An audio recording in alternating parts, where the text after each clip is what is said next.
नाज़रीन, बोज़दार वडा में rural health centre जे 5 मुलाज़िमन में कोरोना वायरस की तस्दीक कई वई आहे। इन हवाले से तफ़सील ॿुधाइण जे लाइ असां राब्तो कयो आहे मेहरान टीवी जे रिपोर्टर लतीफ सोढड़ो सां। जी लतीफ, छा तफ़सील आहिनि?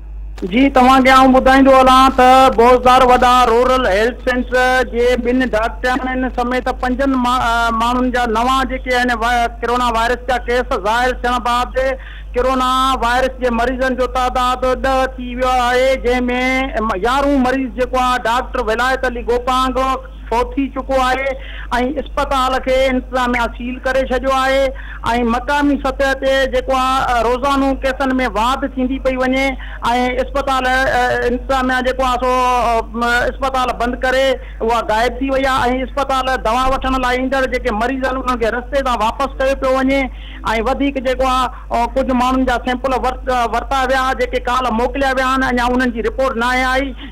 वधीक जीअं रिपोर्ट ईंदी त उन्हनि जो पतो पवंदो। जी लतीफ़, तव्हांजी महिरबानी।